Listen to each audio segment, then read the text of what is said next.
मैं पूजा। वैसे तो मुझे कभी डर नहीं लगता, पर कभी कभी जब आसपास किसी की मौत हो जाती है तो मुझे डर के मारे पूरी रात नींद नहीं आती है। ऐसा ही कुछ आज का दिन है।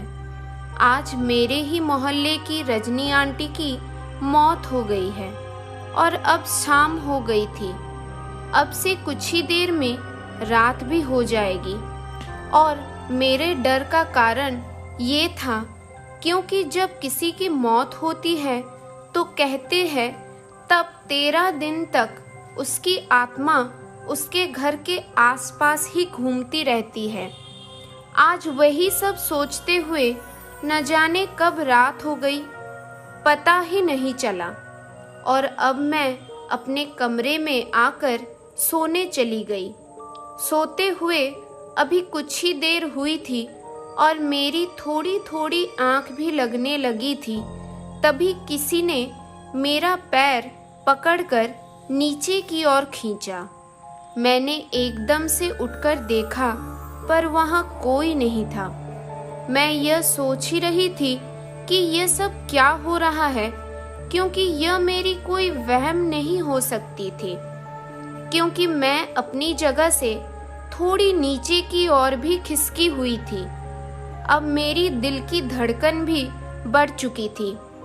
पहले तो मैंने अपने डर को थोड़ा कम करने के लिए टीवी देखने लगी।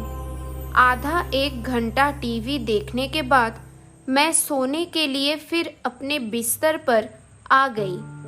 पहले तो मुझे नींद नहीं आई, पर थोड़ी देर तक लेटे रहने की वजह से मेरी थोड़ी थोड़ी आंख अभी लगी ही थी। तभी एक बार फिर से किसी ने मेरा पैर पकड़कर नीचे की ओर खींचा। मैंने इस बार भी एकदम से उठकर इधर उधर देखा, पर वहां मुझे कोई नहीं दिखी। अब मुझे सर्दी के मौसम में भी पसीना आने लगी थी। अब मुझे डर के मारे नींद नहीं आ रही थी और इसी डर को थोड़ा कम करने के लिए मैंने एक बार फिर टीवी ऑन कर दी और मैं टीवी देखने लगी।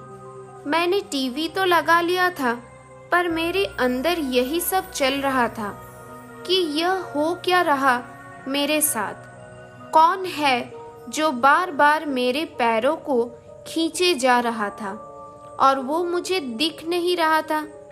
कहीं रजनी आंटी की आत्मा तो नहीं थी।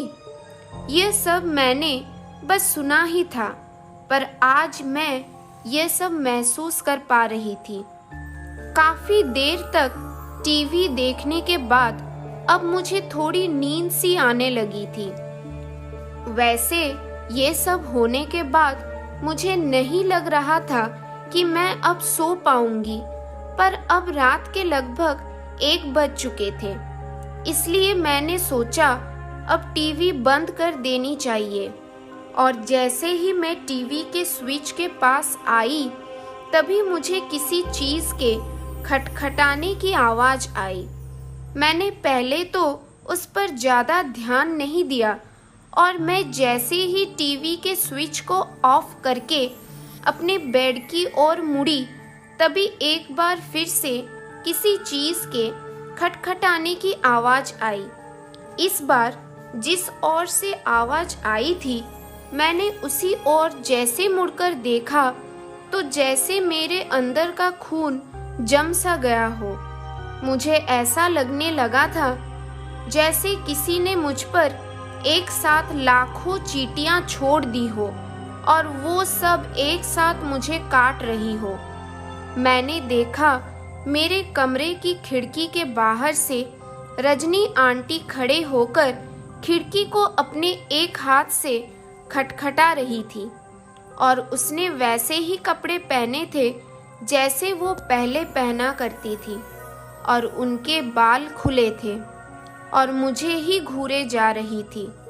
उनको ऐसे अपने सामने खड़े देखकर मेरे डर की कोई सीमा नहीं थी।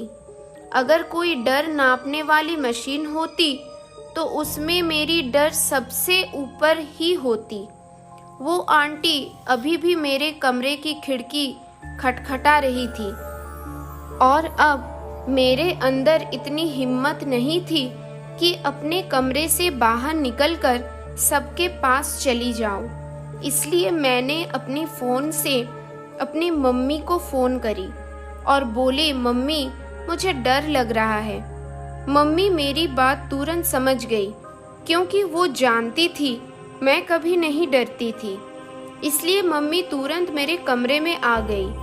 पर मम्मी जैसे ही आई वो आंटी वहाँ से गायब हो गई थी और मम्मी मुझे अपने साथ अपने कमरे में ले गई और मैं पूरी रात वहीं रही। और सुबह जब मैंने सारी बात सबको बताई तो मुझे पता चला कि वो आंटी मेरे मोहल्ले की और भी लोगों को दिख चुकी थी। इस कहानी ने इस बात को सच साबित कर दिया है कि किसी के मरने पर उसकी आत्मा 13 दिन तक अपने घर के आसपास ही भटकती रहती है। और ऐसा हमने कई जगह देखा है कि जब कोई मर जाता है तब उसकी आत्मा वहाँ के लोगों को दिख जाती है।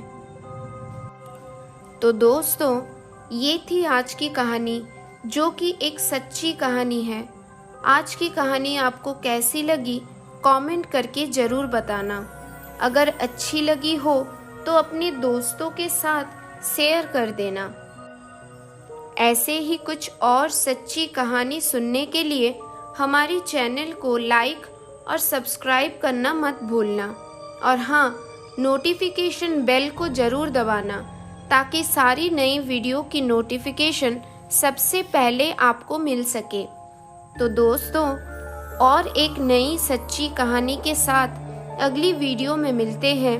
तब तक के लिए अलविदा दोस्तों।